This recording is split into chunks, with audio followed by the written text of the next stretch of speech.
Amaba George, Amabi Yaji. Automan. Oebo na fa Amaba George, Mabi Yaji. Akwa ibe ni na Amaba akwa na ada sisi ada sisi. Oebo na onya igwe na oji ndị Igbo si ka mbunye. Igwe.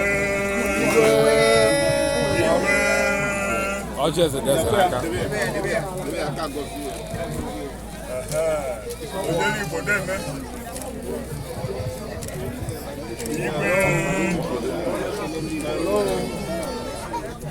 Electric, get the microphone now.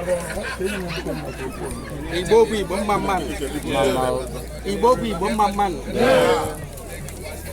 Tata wụ ihe okwu ụtọ. Obi jụrụ ụtọ mgbe afọ oge anyị si taa.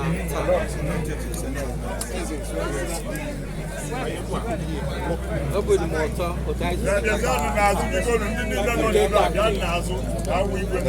Nke Chineke mmiri ezo elasịsị anyị.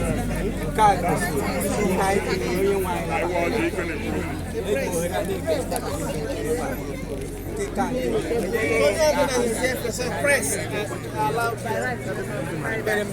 That's why we are dressing this attire in a traditional way to bring that whole language to the tradition. That's why we are here.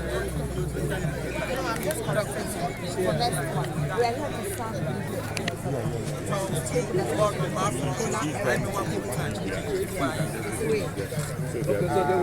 Yes, everyone. Yes.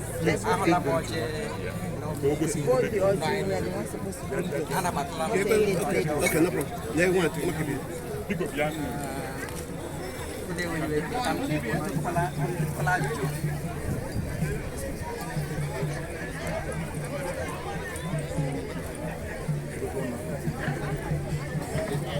All right, son. Get given. I don't mind. Well done, sir. Hey, original.